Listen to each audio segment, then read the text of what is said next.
देखु बायोडायवर्सिटी कथा जो आम कहे निश्चित भाव सरकारी स्तर तो जिते आम जागृत हवा कथा हवा साधारण लोक केमती जोड़ा से दिगरे डिपार्टमेंट चिंता करुच्ची। ओडिशा रे 1,55,707 स्क्वायर किलोमीटर रु 52,000 रु अधिका आमर फॉरेस्ट एरिया अच्छी ताकू केमती कंजर्वेशन करवा एवं विभिन्न विभाग सहित केमती समन्वय रक्षा करिकी आमर जो जैव विविधता अच्छी ताकू आमे केमती संरक्षण करवा एवं बढ़ेवा एवं ओडिशार लोकंकु गोटे जीवन जीविका ठू आरंभ कर सबू गोटे न्याय देवा से दिगरे एबे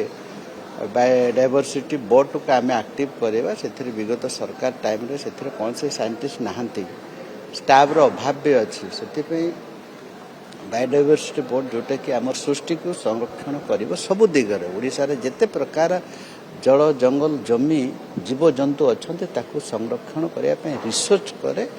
एवं रिसर्च करिकी विभिन्न डिपार्टमेंट को तथ्य प्रदान करे सरकार को जागृत करे एवं साधारण लोकों को जोड़े से विषय में अवेयरनेस करे से दिगरे एथर आमर बायोडायवर्सिटी बोर्ड को अधिका केमती आम अधिका जागृत करवा क्रियाशील करवा से दिगरे सरकार निर्देश देते माननीय मुख्यमंत्री तांकर विभिन्न प्रकार आवश्यक होता मेन पावर ठू आरंभ करिकी एवं अर्थ ठू आरंभ कर सब प्रकार व्यवस्था जोगे देवे बोलिकी बोर्ड को कहुई एवं विभिन्न अंचल जो विभिन्न अंचल जो अच्छे विभिन्न अंचल लोक मान जीवन जीविका को रिसर्च करिकी सरकार पाखे तथ्य प्रदान करने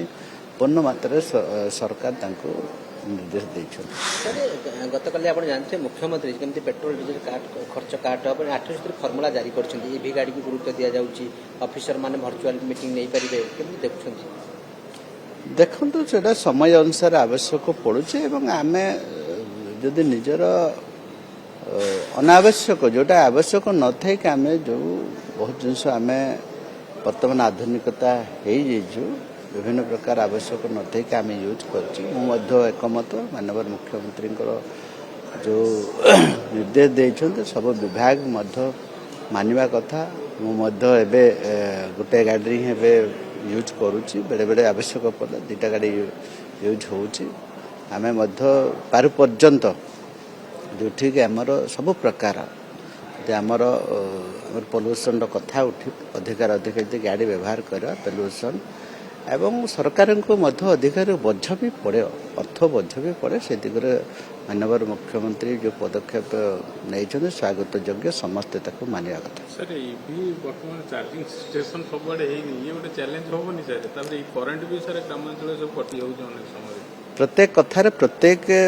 जीवन प्रत्येक परिवार चैलेंज तो अच्छी निश्चित भाव में आम पदक्षेप नेले आमर पॉल्यूशन कथा भी उठिबो एवं टेम्परेचर जो अविश्वासीय जो बढ़ुची अत्यधिक सेटा भी आमर गोटे भैल्यू एडेड हम ईवी गाड़ीटा आमर एवं कंपानी देखुली बहुत जगार से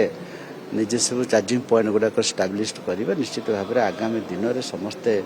आम जब ईवी गाड़ीटा को व्यवहार करवा एवं पॉल्यूशन भी रोक जाओडिशा बर्तमान गोटे डेवलपमेंट स्टेट हिसाब से विभिन्न प्रकार डेवलपमेंट काम करुच्ची आखि आगे रखिक सब प्रकार छोट छोट जिनस भी ध्यान देवा कथा। सर मुख्यमंत्री आपण मान को रिपोर्ट मागी जून 1 रे राज्यवासी को आगे सफलता रखिए रिपोर्ट प्रस्तुत कर प्रस्तुत चली 2 वर्ष भितर आम जहाँ जहाँ कम करे एवं साधारण लोकों आम कम कौन करे सरकार नुआ नुआ योजना से दिगरे मुख्यमंत्री कहते गत वर्ष भी आम कॉन्फिडेंशियल रिपोर्ट गुड़ाक दिखाई तो गोटे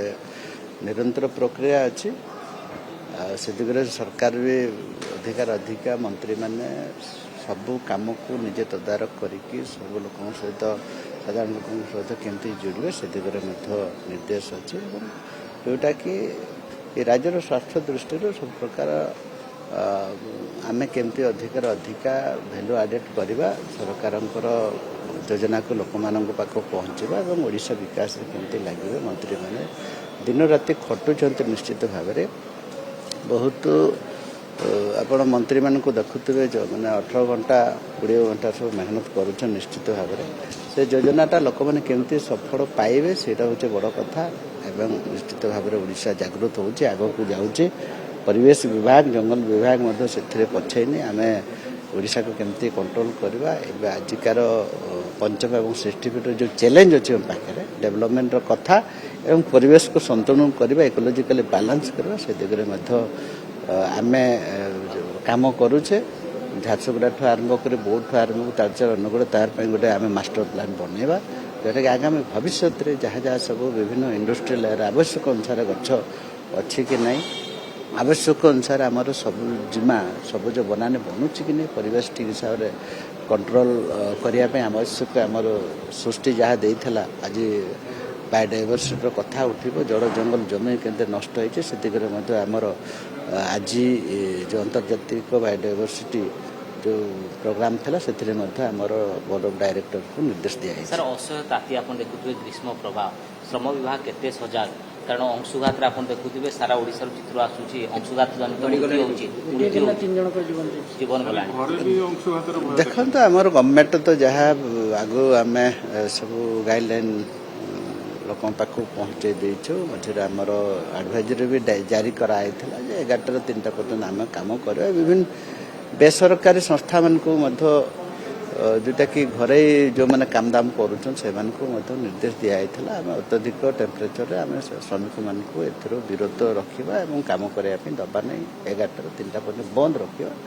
ଯେତେବେଳେ ଆମର